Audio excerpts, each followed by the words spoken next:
본 영상의 내용은 실제 사건을 기반으로 하나 개인정보 보호 및 극적인 연출을 위해 내용 및 인물은 일부 각색되었습니다. 흥미로운 사연을 지인과 공유해 주시고 구독과 좋아요도 부탁드립니다. 63년을 살며 저는 확신했습니다. 유럽이 세계 기술을 이끈다고요. 한국은 그저 따라오는 나라일 뿐이라고 믿었죠. 그런데 한국에서 일주일을 보낸 후 제 모든 믿음이 무너졌습니다. 시골 할머니가 태블릿으로 손녀와 눈물 흘리며 통화하는 순간, 5년 전 세상을 떠난 제 아들이 남긴 마지막 메시지를 발견한 순간, 그리고 이탈리아로 돌아와 마지막 강연에서 한국이 제 교사입니다라고 고백했던 순간까지, 한 유럽 교수가 한국에서 겪은 놀라운 반전의 이야기를 들려드리겠습니다. 기술이 아니라 마음을 연결하는 나라, 한국에서 받은 인생 마지막 수업을요. 저는 마리오 루소입니다. 63년을 살아오며 이탈리아 로마에서 통신공학 교수로 일했습니다. 유럽 통신공학계에서는 저를 전설이라고 부르죠. EU 공공인터넷 인프라를 설계한 사람 중 한 명이니까요. 제가 평생 믿어온 건 단순했습니다. 기술은 유럽이 이끌고 다른 나라들은 따라오는 거라고 생각했어요. 로마 대학교에서 40년 넘게 학생들을 가르치며 항상 말했습니다. 기술의 중심은 유럽이다. 특히 이탈리아는 르네상스의 나라다. 우리는 창조하고 다른 나라들은 모방한다. 학생들이 고개를 끄덕였죠. 저도 그렇게 믿었어요. 그런 제가 한국이라는 나라를 처음 의식한 건 5년 전이었습니다. 제 아들 리카르도가 갑자기 한국 유학을 가겠다고 했을 때였어요. 한국에 가서 뭘 배운다는 거냐? 저는 반대했습니다. 독일이나 프랑스로 가라. 그곳에 진짜 기술이 있다. 하지만 리카르도는 고집을 부렸어요. 아빠, 한국은 다를 거예요. 결국 아들을 보내줬지만 내심 불안했습니다. 아시아의 작은 나라에서 무엇을 배울 수 있을까요? 그런데 6개월 후 비보가 왔습니다. 교통사고였어요. 제 마음속에는 한국에 대한 원망이 쌓였습니다. 아들을 그 먼 곳으로 보낸 제 자신에 대한 후회와 함께요. 그날도 로마의 국제학회에서 글로벌 디지털 격차에 대해 기조 강연을 마쳤습니다. 연단에서 내려와 물 한 모금 마시는 순간이었죠. 한국 대표가 일어나서 발언했습니다. 저희 한국은 공공 와이파이 보급률이 세계 최고 수준입니다. 순간 코웃음이 나왔어요. 정말 우스웠거든요. 리카르도 생각이 떠올랐고 그 나라에 대한 반감이 더욱 커졌어요. 저는 마이크를 다시 잡고 말했습니다. 그건 자랑이 아니죠. 유럽은 품격으로, 한국은 속도로 승부하려는 거 아닙니까? 진짜 기술력이란 속도가 아니라 깊이입니다. 회의장이 조용해졌어요. 한국 대표의 얼굴이 붉어지는 게 보였죠. 하지만 저는 전혀 미안하지 않았습니다. 사실을 말한 것 뿐이니까요. 한국 대표가 조용히 대답했습니다. 교수님, 저희는 기술의 깊이보다 사람의 마음 깊이를 먼저 생각합니다. 그 말에 더욱 화가 났어요. 공허한 말이군요. 기술의 감정을 끼워 넣으면 정확성이 떨어집니다. 며칠 후 한국 정부 산하 연구기관에서 초청장이 왔습니다. 저를 초청 강연자로 모시고 싶다는 내용이었어요. 저는 비서에게 말했습니다. 거절해. 내가 아시아에서 배울 건 없어. 특히 한국은 더더욱. 비서가 조심스럽게 물었어요. 교수님, 혹시 개인적인 감정 때문에? 개인적인 감정이 아니야. 객관적 판단이다. 그런데 며칠 뒤 세계통신협회에서 공식 요청이 왔습니다. 현장 검증단 대표로 한국에 파견된다는 거였어요. 거절할 수 없는 공무였죠. 협회 회장이 직접 전화를 걸어왔습니다. 마리오, 자네가 가야 해. 아시아 시장 진출을 위해서는 한국의 인프라를 정확히 파악해야 한다. 공항에서 비행기표를 받으며 중얼거렸습니다. 이 작은 나라에 내가 뭘 배운다고. 하지만 가야만 했어요. 의무니까요. 그리고 솔직히 말하면 한국의 기술 수준이 얼마나 형편없는지 직접 확인하고 싶기도 했거든요. 인천공항에 도착한 순간부터 충격의 연속이었습니다. 체크인부터 수속, 택시 호출까지 모든 게 앱으로만 작동되더군요. 저는 당황했어요. 입국 심사대에서도 기계가 제 얼굴을 스캔했습니다. 사람 대신 기계가 저를 맞이하는 나라였어요. 와이파이 없이 아무것도 못하는 사회라니. 인간이 기계의 노예가 되었군. 혼잣말이 절로 나왔습니다. 옆에 서 있던 공항 직원이 영어로 말했어요. 도움이 필요하시면 말씀하세요. 친절했지만 뭔가 어색했어요. 모든 게 매뉴얼대로 흘러가는 느낌이었거든요. 택시를 타고 서울로 향하는 길에 기사님이 말을 걸었습니다. 어디서 오셨어요? 이탈리아에서 왔습니다. 아, 이탈리아. 좋은 나라죠. 우리나라는 어떠세요? 저는 솔직하게 대답했어요. 아직 모르겠습니다. 하지만 너무 기계적인 것 같네요. 기사님이 웃으며 말했습니다. 처음엔 그렇게 느끼실 거예요. 하지만 익숙해지면 편해요. 특히 우리 어르신들도 스마트폰 잘 쓰세요. 저는 의외였어요. 어르신들이요? 네, 손자들과 영상통화도 하고 온라인 쇼핑도 하고 그래요. 공항에서 서울로 가는 지하철을 탔습니다. 놀라운 건 지하철 안에서도 인터넷이 완벽하게 연결된다는 거였어요. 로마 지하철은 신호가 계속 끊어지는데 말이죠. 하지만 더 놀라운 건 사람들의 모습이었습니다. 모든 사람이 스마트폰만 들여다보고 있었거든요. 서로 눈도 마주치지 않았어요. 한 중년 남성이 화상통화를 하고 있었습니다. 딸아, 아빠 지금 집에 가고 있어. 화면 너머로 어린 소녀의 목소리가 들렸어요. 아빠, 빨리 와. 숙제 도와줘. 따뜻한 대화였지만 저는 씁쓸했습니다. 이 나라 사람들, 서로 눈도 안 마주치는군. 기계를 통해서만 소통하는 사회야. 지하철에서 내려 호텔로 향하는 길에 더 큰 충격을 받았습니다. 길거리 곳곳에 와이파이 표시가 보이더군요.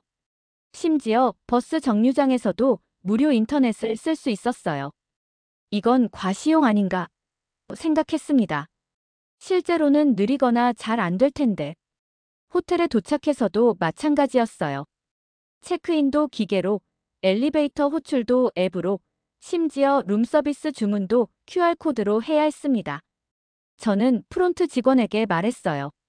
사람이 하는 일이 하나도 없네요. 이래도 되는 건가요? 직원은 미소를 지으며 대답했습니다. 편하시죠?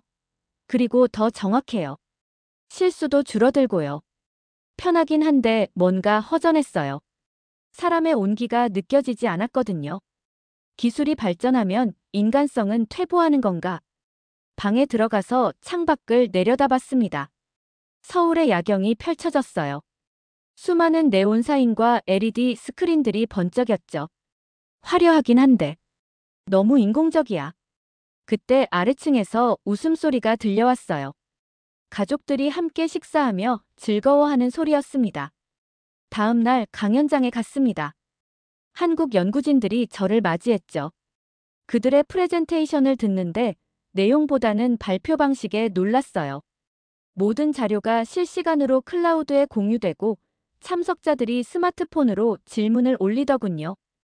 효율적이긴 하지만 너무 차갑다고 생각했습니다. 그런데 한 연구원이 이런 말을 했어요. 이탈리아의 설계 철학도 훌륭하지만 저희는 사람을 먼저 봅니다. 기술은 도구일 뿐이고 중요한 건 그 기술이 사람들의 삶을 어떻게 개선하느냐죠. 순간 화가 치밀었습니다. 사람을 먼저 본다고요? 그럼 우리는 사람을 안 본다는 뜻입니까? 기술의 본질을 모르는 발언이군요. 저는 날카롭게 반박했어요. 기술은 정확성과 효율성이 생명입니다. 감정을 끼워 넣으면 완성도가 떨어져요. 한국 연구원이 차분히 대답했습니다. 교수님, 아무리 완벽한 기술이라도 사람들이 쓰지 않으면 무의미하지 않을까요? 저는 더욱 화가 났어요. 그런 식으로 접근하니까 한국 기술이 유럽을 따라오지 못하는 거 아닙니까? 회의실이 조용해졌습니다. 몇몇 사람들이 불쾌한 표정을 지었어요. 저는 자리에서 일어났습니다. 기술의 본질을 모르는 사람들과 더 이상 대화할 수 없습니다. 그리고 강연장을 나왔어요. 뒤에서 누군가 저를 부르는 소리가 들렸지만 돌아보지 않았습니다. 복도에 나와서 심호흡을 했습니다. 가슴이 답답했어요. 이 나라는 정말 사람 사는 곳이 아니야. 모든 게 기계적이고 차갑다. 하지만 동시에 이상한 기분도 들었습니다. 뭔가 제가 놓치고 있는 게 있는 것 같았거든요. 호텔로 돌아오는 길에 가이드가 제안했습니다. 교수님, 전북 완주에 있는 ICT 융합마을 구경하실래요? 한국의 진짜 모습을 보실 수 있을 거예요. 저는 시큰둥했지만 시간도 남아서 따라갔어요. 어차피 할 일도 없었거든요. 시골 마을에 뭔 ICT가 있겠어? 솔직한 생각이었어요. 아마 정부에서 홍보용으로 만든 거치레일 거라고 생각했습니다. 하지만 가이드가 계속 설명했어요. 여기는 실제로 어르신들이 사시는 곳이에요. 기술이 어떻게 일상에 녹아 있는지 보실 수 있을 거예요. 그런데 마을 입구에서부터 이상했습니다. 스마트 빌리지라는 간판이 보였어요. 그리고 와이파이 표시도 곳곳에 있었습니다. 설마 진짜 될까? 스마트폰을 꺼내 확인해 봤어요. 정말 빠른 속도로 연결되더군요. 도시보다 더 빠른 것 같았어요. 마을 회관 앞에서 놀라운 광경을 봤습니다. 70대로 보이는 할머니가 태블릿을 들고 누군가와 영상 통화를 하고 계셨어요. 화면 너머로 의사 선생님이 보였습니다. 원격 진료를 받고 계신 거였죠. 할머니, 혈압은 어떠세요? 의사 선생님의 목소리가 또렷하게 들렸어요. 네, 선생님. 약 먹고 있어요. 그런데 어제 조금 어지러웠어요. 할머니가 차분히 대답하셨습니다. 마치 병원에서 직접 진료받는 것처럼 자연스러웠어요. 저는 멍하니 그 모습을 바라봤어요. 시골 마을 한복판에서 최첨단 의료 서비스를 받고 있다니요. 로마 근교에서는 상상도 할 수 없는 일이었거든요. 이게 어떻게 가능한 거지? 더 놀라운 건 그 다음이었습니다. 진료가 끝나자 할머니가 다른 화면을 터치했어요. 손녀딸과 영상통화를 시작하신 거였습니다. 할머니, 오늘은 어떠세요? 응, 우리 예쁜이. 할머니 괜찮다. 방금 의사 선생님하고 이야기했어.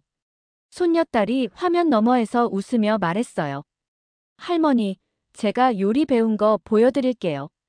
그러더니 요리하는 모습을 실시간으로 보여줬습니다. 할머니가 어머, 우리 손녀 정말 잘한다며 기뻐하셨어요. 그때 할머니 얼굴에 환한 미소가 번졌습니다. 그리고 눈물이 주르륵 흘러내렸어요. 이 기계 덕에 손녀 얼굴을 매일 봐요. 예전엔 명절에만 볼 수 있었는데. 할머니가 태블릿을 가슴에 꼭 안으시며 말씀하셨어요. 그 순간 저는 큰 충격을 받았습니다. 이건 단순한 기술이 아니었어요. 할머니에게는 세상과 연결되는 창이었던 거죠. 도시의 기술이 아니라 사람을 위한 기술이란 게 이런 거구나. 처음으로 실감했어요.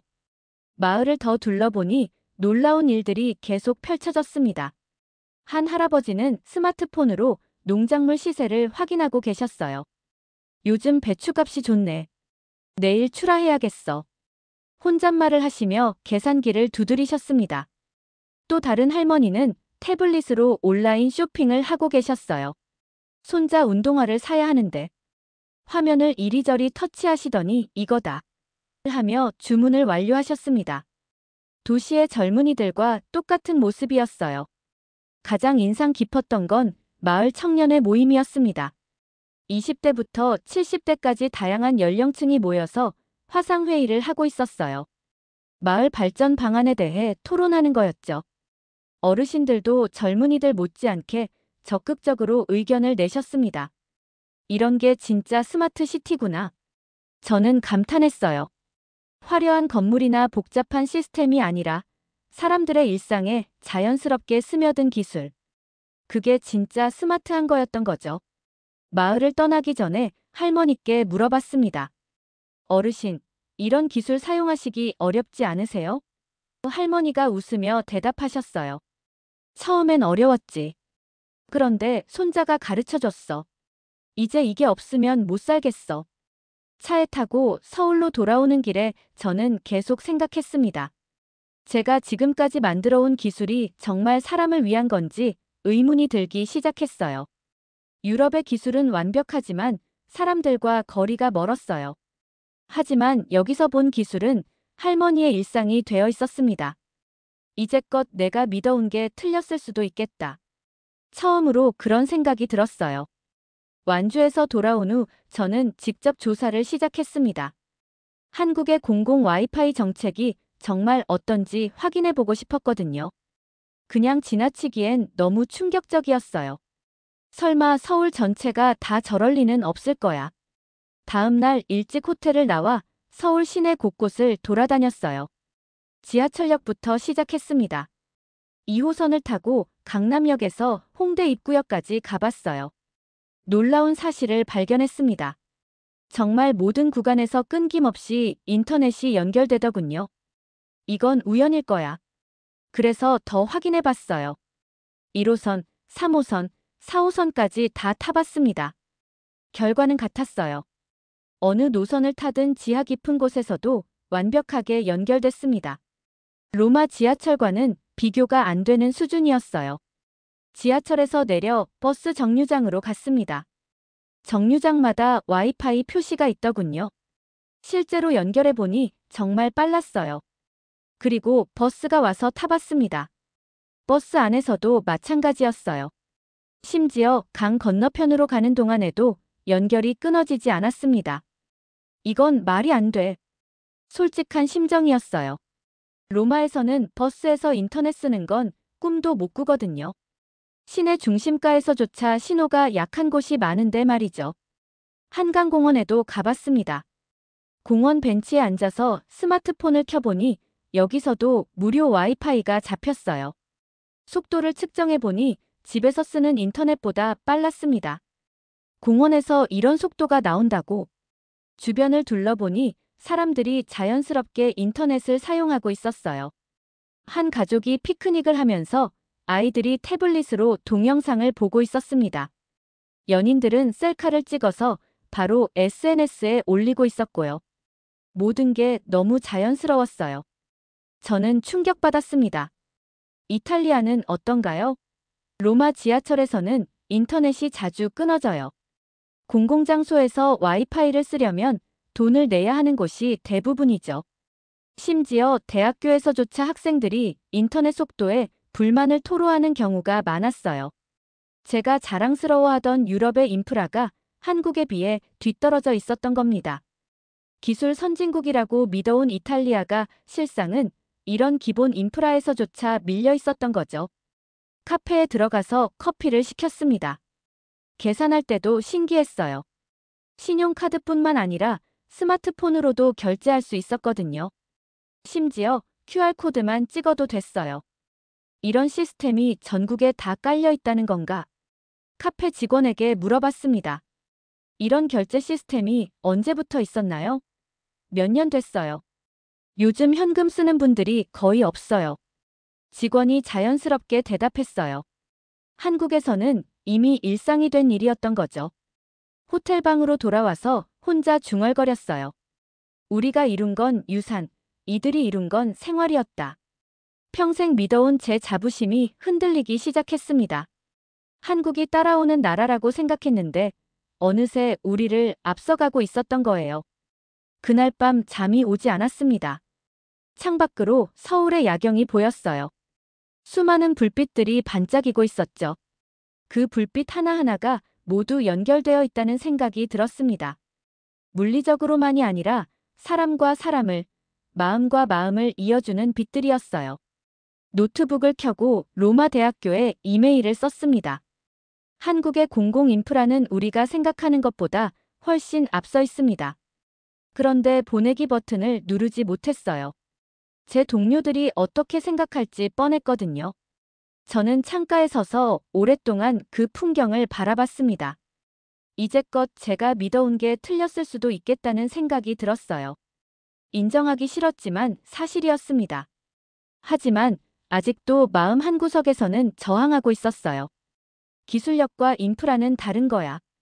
진짜 깊이 있는 기술은 여전히 유럽이 앞서고 있을 거야. 다음 날 호텔 로비에서 누군가 저를 불렀습니다. 마리오 교수님이시죠? 돌아보니 30대 초반의 한국 여성이 서 있었어요. 긴 머리에 안경을 쓴 지적인 인상의 여성이었습니다. 저는 윤지라고 합니다. 리카르도의 친구였어요. 리카르도. 제 아들 이름이었습니다.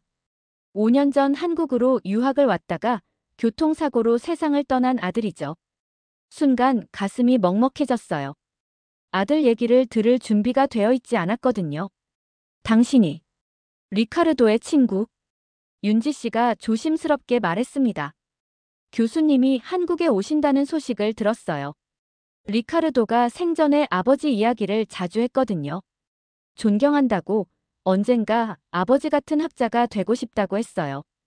그 말에 목이 메었습니다. 리카르도가 정말 그런 말을 했나요? 아들과 제대로 대화해본 기억이 별로 없었거든요. 항상 바빴고 아들은 제 그늘에 가려져 있다고 생각했어요. 자신만의 길을 찾아 한국까지 온 것도 저에 대한 반항이라고 여겼었죠. 윤지 씨가 가방에서 작은 상자를 꺼냈습니다.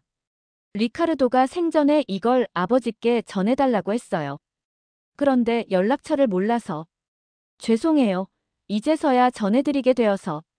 상자 안에는 작은 USB 드라이브와 클라우드 저장소 계정이 적힌 메모가 들어있었어요. 윤지 씨가 계속 말했습니다.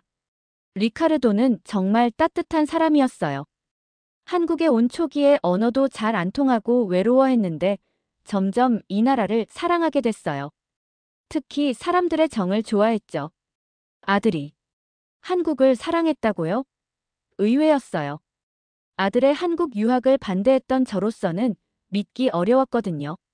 무엇 때문에 그랬을까요? 리카르도는 항상 말했어요. 한국 사람들은 기술을 차갑게 쓰지 않아. 따뜻하게 나눠.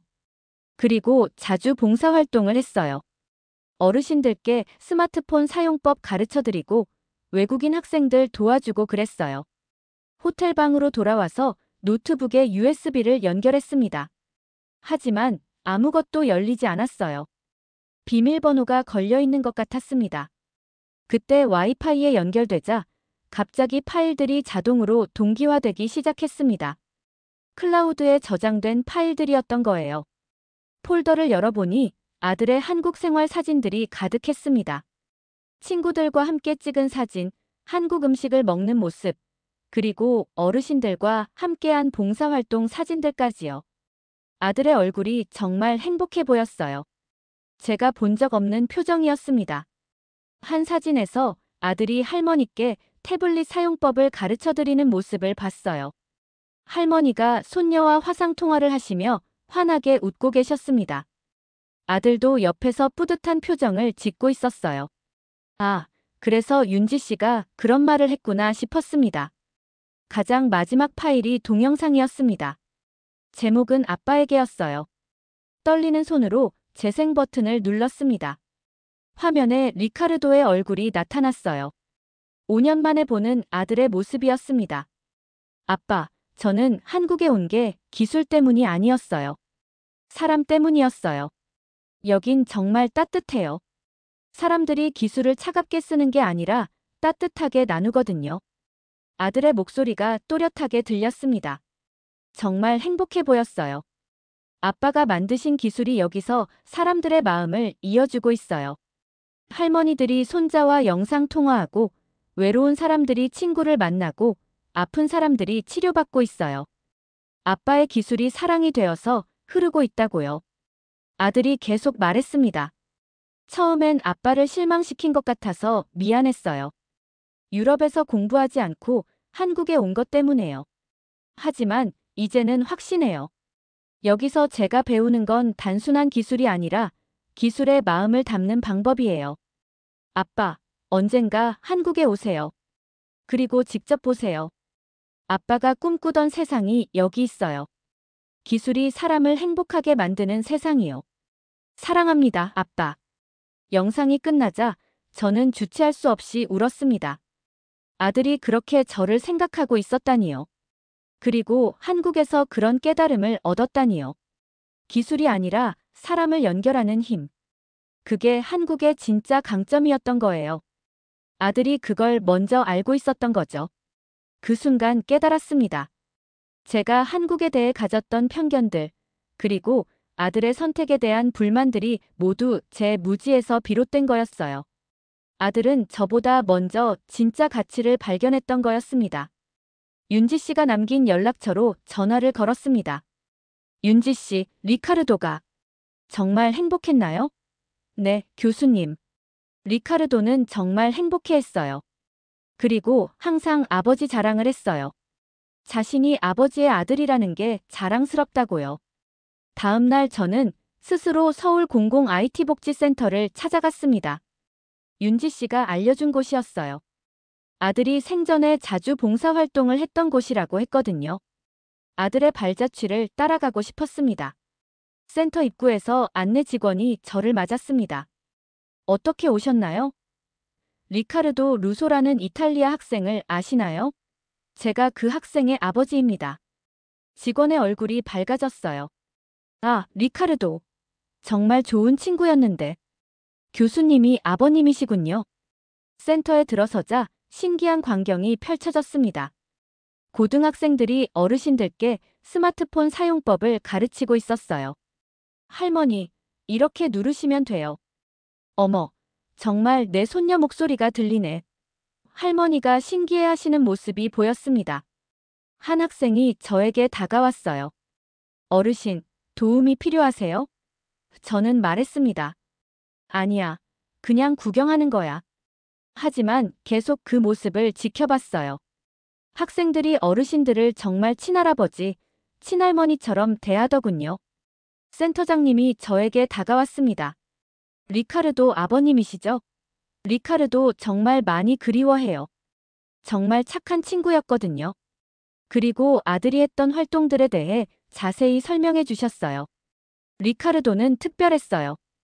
다른 자원봉사자들은 기술만 가르치는 경우가 많은데 리카르도는 어르신들의 마음까지 헤아렸거든요. 외로워하시는 분들과 오래 대화하고 가족 이야기도 들어주고 그랬어요. 가장 인상 깊었던 건 한 할아버지의 이야기였습니다. 80대 할아버지가 스마트폰으로 미국에 있는 손자와 화상 통화를 하고 계셨어요. 손자야, 할아버지 잘 있다. 할아버지, 건강하세요. 곧 한국 갈게요. 할아버지가 통화를 마치시고 저에게 말씀하셨습니다. 손자가 미국에 있는데 이 기계로 얼굴을 볼 수 있다니. 예전엔 상상도 못했어요. 그런데 여기서 배워서 이제는 매일 이야기해요. 할아버지 눈에 눈물이 고였습니다. 또 다른 할머니는 온라인 쇼핑을 배우고 계셨어요. 손녀 생일 선물을 사고 싶은데 직접 가기엔 너무 멀어서 자원봉사 학생이 친절하게 도와드리고 있었습니다. 할머니, 이렇게 하시면 집으로 배송돼요. 그 순간 깨달았어요. 유럽은 기술을 가르쳤고 한국은 기술로 사랑을 전했다. 똑같은 기술인데 쓰임새가 완전히 달랐던 거예요. 한국에서는 기술이 외로움을 없애주는 도구가 되어 있었습니다. 센터장님이 저에게 말씀하셨어요. 교수님도 참여해 보시겠어요? 리카르도가 했던 일을 직접 체험해 보세요. 저는 고개를 끄덕였습니다. 처음으로 배우고 싶다는 생각이 들었거든요. 이제까지 가르치기만 했는데 이제는 배울 차례였어요. 한 할머니 옆에 앉았습니다. 할머니, 무엇을 배우고 계세요? 카카오톡이라는 걸 배우고 있어요. 아들한테 메시지 보내려고요. 할머니가 서툴게 글자를 입력하고 계셨어요. 저는 할머니를 도와드렸습니다. 이렇게 하시면 더 쉬워요. 할머니가 기뻐하시며 말씀하셨어요. 어머, 고마워요. 그런데 당신은 누구예요? 저는 이탈리아에서 온 교수예요. 어머, 외국 사람이 우리를 도와주네. 그날부터 저는 센터에서 시간을 보내기 시작했습니다. 어르신들이 기술을 배워가는 모습을 보며 제가 놓쳤던 걸 깨달았어요. 기술의 진짜 가치는 사람과 사람 사이의 거리를 줄여주는 데 있었던 거예요. 한 할아버지가 제게 말씀하셨습니다. 교수님, 기술이 이렇게 따뜻한 줄 몰랐어요. 처음엔 무서웠는데 이제는 없으면 안 돼요. 그 말이 가슴에 와 닿았어요. 제가 평생 추구해온 기술의 의미를 다시 생각하게 됐거든요. 며칠 후 센터에서 특별한 행사가 있었습니다. 어르신들이 직접 가족들과 화상 통화를 해보는 시간이었어요. 저도 함께 참여했습니다. 한 할머니가 딸과 통화하시는 모습을 보는데 정말 감동적이었어요. 엄마, 요즘 어떠세요? 딸아, 엄마 잘 있어. 여기서 컴퓨터 배우고 있어. 엄마가 컴퓨터를 배우신다고요? 응. 이제 딸 얼굴도 볼 수 있고 좋더라. 모녀가 화면을 보며 눈물을 흘리셨어요. 그 모습을 보며 저도 모르게 눈물이 났습니다. 아들 리카르도가 왜 이곳을 사랑했는지 알 것 같았어요. 기술이 단순한 도구가 아니라 사랑을 전하는 매개체가 되는 곳이었거든요. 서울에서의 일정이 끝나갈 무렵, 저는 다시 전북 완주의 ICT 마을을 찾았습니다. 이번에는 관광객이 아니라 자원봉사자로 갔어요. 마을 어르신들께 기초통신 교육을 해드리겠다고 자청했거든요. 아들이 한국에서 했던 일을 저도 해보고 싶었습니다. 마을에 도착하니 주민분들이 저를 기억하고 계셨어요. 며칠 전에 왔던 외국분이네. 따뜻하게 맞아주셨습니다. 마을 이장님이 나오셨어요. 교수님, 정말 고마워요. 우리 마을에 와서 가르쳐 주신다니. 마을 회관에서 첫 수업을 시작했습니다. 안녕하세요. 저는 이탈리아에서 온 마리오입니다. 어르신들이 신기해하시며 박수를 쳐주셨어요. 외국 사람이 우리를 가르치러 왔네. 고맙다, 고마워. 따뜻한 반응이었어요.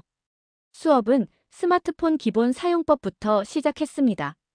전화 걸기, 문자 보내기, 사진 찍기 같은 기초적인 것들이었죠.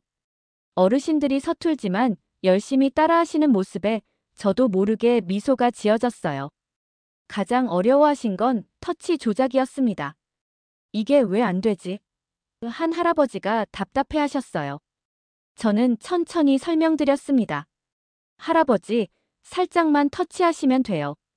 너무 세게 누르시면 안 돼요. 아, 그렇구나. 수업 중간에 한 할아버지가 말씀하셨습니다. 당신 같은 사람이 한국까지 와줘서 고맙네. 우리 같은 늙은이들 가르치기 힘들 텐데. 그 말에 가슴이 뭉클했어요. 고마워해야 할 사람은 저였는데 말이에요. 아니에요, 할아버지. 제가 더 배우고 있어요. 정말 그랬어요.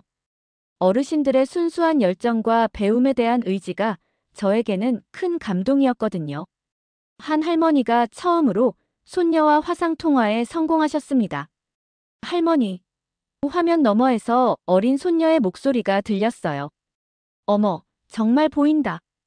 할머니가 너무 기뻐하시며 눈물을 흘리셨어요. 주변 어르신들도 함께 박수를 쳐주셨습니다. 또 다른 할아버지는 아들에게 문자 메시지를 보내는 걸 배우셨어요. 아들아, 아빠다. 핸드폰 배웠다. 문자를 보내시고 곧바로 답장이 왔어요. 아버지, 대단하세요. 할아버지가 환하게 웃으셨습니다. 수업이 끝나고 한 할머니가 물어보셨습니다. 그런데 왜 여기까지 오셨어요? 멀리서 와서 우리 같은 사람들 가르쳐 주시고. 저는 잠시 말을 멈췄습니다. 그리고 진심으로 대답했어요. 당신들이 제 아들이 되살린 연결이니까요. 어르신들이 무슨 뜻인지 모르겠다는 표정이었어요. 저는 리카르도 이야기를 들려드렸습니다. 제 아들이 이 나라에서 배운 것들, 그리고 저에게 남긴 메시지에 대해서요. 제 아들이 한국에서 살았을 때 이런 일을 했어요. 어르신들께 기술을 가르쳐드리고 함께 이야기하고 그랬죠. 아들은 그게 단순한 봉사활동이 아니라 사랑을 나누는 일이라고 했어요. 어르신들이 조용히 들어주셨어요. 한 할아버지가 고개를 끄덕이시며 말씀하셨어요. 그래서 당신이 여기 온 거구나. 아들을 그리워하는 아버지 마음으로. 수업이 끝나고 한 할아버지가 제 손을 잡으셨습니다. 아들을 잃은 아버지의 마음을 조금이나마 알 것 같네. 그리고 말씀하셨어요. 아들이 자랑스러울 거야. 아버지가 여기까지 와서 우리를 도와주니까. 아들의 마음을 이어받은 거야. 마을 분들이 저녁을 같이 하자고 하셨어요. 마을 회관에서 간단한 식사를 준비해 주셨습니다. 어르신들과 함께 밥을 먹으며 이런저런 이야기를 나눴어요. 한국 음식 이야기, 가족 이야기, 그리고 기술 이야기까지요. 한 할머니가 말씀하셨어요. 우리 손자가 미국에 있는데 이제 매일 얼굴 보고 이야기해요. 예전엔 전화 한 통화하는 것도 어려웠는데 말이에요. 기술이 가족을 더 가깝게 만들어주고 있었어요. 식사 후에 어르신들이 제게 물어보셨어요. 교수님, 내일도 와서 가르쳐 주실 거죠? 물론이에요. 제가 한국에 있는 동안은 계속 올게요. 어르신들이 박수를 쳐주셨어요. 그날 밤 마을 게스트하우스에서 잠들기 전 저는 창밖을 바라봤습니다. 작은 마을이지만 곳곳에서 불빛이 반짝이고 있었어요. 그 빛들이 모두 연결되어 있다는 걸 알 수 있었습니다. 물리적인 연결뿐만 아니라 마음의 연결까지요.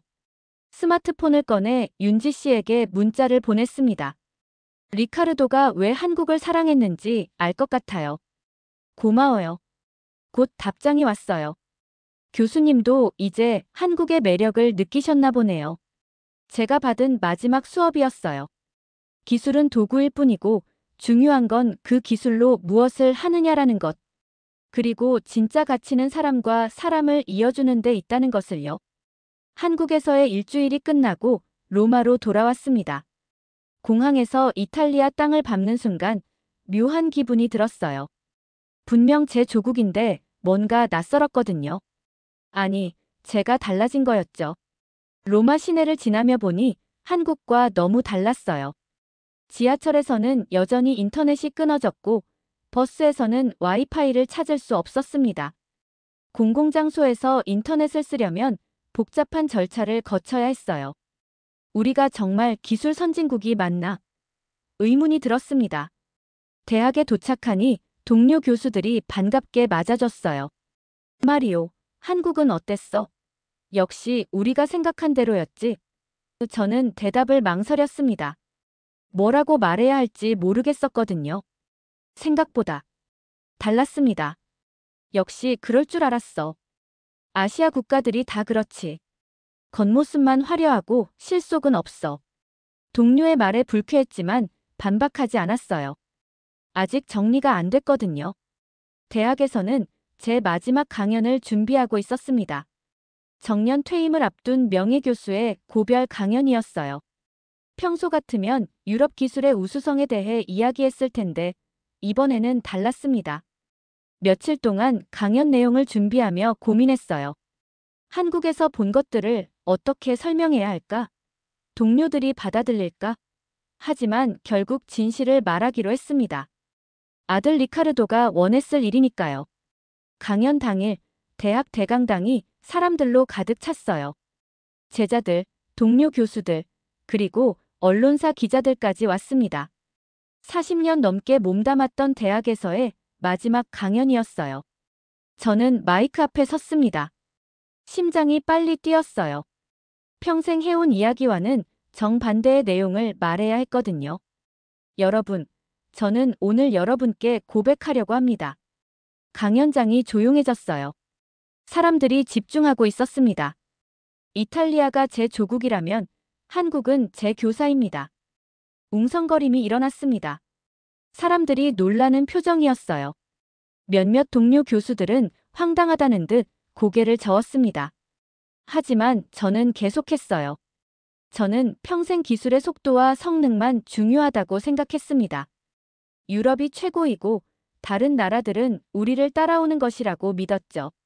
하지만 한국에서 깨달았어요. 진짜 중요한 건 기술이 사람의 마음을 어떻게 이어주느냐는 거였습니다. 한 교수가 손을 들었어요. 마리오, 한국의 홍보에 넘어간 건 아닌가? 그들의 기술 수준이 우리보다 높다는 건 아니잖아. 예상했던 반응이었어요. 아닙니다. 기술 수준의 문제가 아니에요. 저는 차분히 대답했습니다. 한국에서 70대 할머니가 태블릿으로 손녀와 눈물을 흘리며 통화하는 걸 봤어요. 시골 마을에서 할아버지가 스마트폰으로 원격 진료를 받는 것도 봤습니다. 이게 진짜 기술의 가치 아닌가요? 강연을 계속했습니다. 한국은 저에게 속도보다 더 중요한 것을 가르쳐 줬습니다. 바로 마음의 연결을요. 기술은 도구일 뿐이고 그 도구로 무엇을 하느냐가 진짜 중요한 거였어요. 제가 한국에서 본 것들을 하나씩 설명했습니다.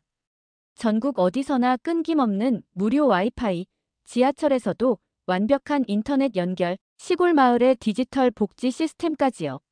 사람들이 점점 집중하기 시작했어요. 그리고 제 아들 리카르도 이야기를 해드리고 싶습니다. 강연장이 더욱 조용해졌어요. 제 개인적인 이야기를 들려드린 적이 거의 없었거든요. 리카르도가 한국에서 했던 활동들, 그리고 저에게 남긴 마지막 메시지에 대해 이야기했습니다. 아들은 저보다 먼저 알고 있었어요. 기술의 진짜 가치가 무엇인지를요. 사람과 사람을 이어주는 것이라는 걸 말이에요. 한 학생이 질문했습니다. 교수님, 그렇다면 우리가 지금까지 배운 건 틀렸다는 말씀인가요? 좋은 질문이었어요. 틀렸다는 게 아니라 불완전했다는 겁니다. 우리는 기술 자체에만 집중했어요. 하지만 기술이 사람들의 삶에 어떤 의미를 주는지는 소홀히 했죠. 한국은 그 균형을 찾았어요. 강연 후반부에서 저는 한국의 디지털 포용 정책에 대해 자세히 설명했습니다. 한국 정부는 모든 국민이 디지털 혜택을 누릴 수 있도록 했어요. 나이나 지역에 상관없이 말이죠. 이게 진짜 선진국의 모습 아닐까요? 강연이 끝나자 큰 박수가 터져 나왔습니다. 하지만 반응은 엇갈렸어요. 일부는 감동받았지만 일부는 여전히 의구심을 가지고 있었습니다. 강연 후 한 동료 교수가 저에게 다가왔어요. 마리오, 정말 한국이 그렇게 대단한가? 아직도 믿기지 않는데. 직접 가보세요. 눈으로 확인하시고요. 하지만 저에게는 박수보다 더 중요한 일이 남아 있었어요. 강연이 끝나자마자 윤지 씨에게 이메일을 보냈습니다. 한국에 다시 가고 싶습니다. 이번에는 더 오래 머물면서 진짜 배우고 싶어요. 한 달 후, 저는 다시 한국으로 향하는 비행기에 몸을 맡겼습니다. 이번에는 특별한 목적이 있었거든요. 전북 완주 마을에 작은 디지털 도서관을 짓기로 했거든요. 이름은 리카르도 디지털 도서관이었어요. 도서관 건립 과정도 의미 있었습니다. 이탈리아에서 기부금을 모았고 한국의 기업들도 후원을 해줬어요. 두 나라가 함께 만드는 프로젝트였죠. 리카르도가 꿈꿨을 일이었어요. 공사 기간 동안 저는 마을에 머물면서 어르신들과 더 많은 시간을 보냈습니다. 매일 마을 회관에서 디지털 교육을 했고 어르신들의 삶의 이야기도 들었어요. 그분들에게서 배운 게 더 많았습니다. 한 할아버지가 말씀하셨어요. 교수님, 우리 마을에 이런 걸 만들어주셔서 고마워요. 손자들도 좋아할 거예요. 아니에요, 할아버지. 제가 더 고마워요. 제 아들의 꿈을 이루게 해주셔서요. 개관식 날이 왔습니다. 마을 어르신들이 모두 모였고 윤지 씨를 비롯한 리카르도의 친구들도 참석했어요. 서울에서 온 정부 관계자들과 언론사 기자들도 있었습니다. 리본 커팅을 하는 순간 감회가 새로웠어요. 5년 전 아들을 잃었을 때는 상상도 못했던 일이었거든요. 아들의 죽음이 이렇게 의미 있는 일로 이어질 줄은 몰랐어요. 개관식이 끝나고 한 할머니가 새 태블릿으로 손녀와 영상통화를 시작하셨어요. 할머니, 새 도서관 예쁘네요. 손녀의 목소리가 도서관 안에 울려 퍼졌습니다. 응, 우리 예쁜이. 여기서 할머니가 더 많이 배울 거야. 할머니의 환한 미소를 보며 저는 확신했어요. 연결은 속도가 아니라 진심이라는 것을. 그리고 제 아들 리카르도가 이 모든 걸 먼저 알고 있었다는 것을요. 개관식 후 마을 분들과 함께 저녁을 먹었습니다. 한국 음식을 먹으며 이런저런 이야기를 나눴어요. 이제는 김치도 잘 먹을 수 있게 됐고 한국어 인사말도 할 수 있게 됐어요. 윤지 씨가 저에게 말했습니다. 교수님, 리카르도가 정말 기뻐할 거예요. 아버지가 자신의 뜻을 이어받아 주셔서요. 고마워요, 윤지 씨. 덕분에 제가 진짜 아들을 알게 됐어요. 그날 밤 마을 게스트하우스에서 마지막 밤을 보냈습니다. 내일이면 이탈리아로 돌아가야 했거든요. 하지만 이제는 한국이 제게 두 번째 고향 같은 느낌이었어요. 스마트폰을 꺼내 로마의 동료들에게 메시지를 보냈습니다. 한국에서 진짜 기술의 의미를 배웠습니다. 우리도 변해야 할 때입니다. 이제는 확신을 가지고 말할 수 있었어요. 저는 이제 진짜 교사가 된 기분이었습니다. 기술을 가르치는 교사가 아니라 사람을 이어주는 교사로요. 그리고 평생의 마지막 수업을 한국에서 받았다는 것에 감사했습니다. 다음 날 아침, 마을을 떠나기 전에 리카르도 디지털 도서관을 마지막으로 둘러봤습니다. 벌써 몇 분의 어르신이 와서 태블릿을 사용하고 계셨어요. 한 할아버지가 손자와 화상 통화를 하고 계셨고, 할머니는 온라인으로 책을 읽고 계셨어요. 도서관 벽에는 리카르도의 사진이 걸려 있었습니다. 그리고 그 옆에 작은 글이 있었어요. 기술로 마음을 읽는 사람이 되자. 마이너스 리카르도, 루소 아들이 생전에 자주 하던 말이었다고 윤지 씨가 알려줬어요. 공항으로 가는 차 안에서 윤지 씨가 말했습니다. 교수님, 언제든 다시 오세요. 이곳은 이제 교수님의 두 번째 고향이에요. 꼭 다시 올게요. 이곳은 제게 너무 소중한 곳이니까요. 인천공항에서 이별 인사를 나눴습니다. 일주일 전에 저와는 완전히 다른 사람이 되어 있었어요. 한국은 제게 기술의 진짜 의미를 가르쳐준 나라였습니다. 그리고 잃어버린 아들과 다시 만나게 해준 곳이기도 했고요. 비행기가 이륙하며 한국 땅이 멀어져 갔습니다. 하지만 마음속에는 따뜻한 연결이 남아 있었어요.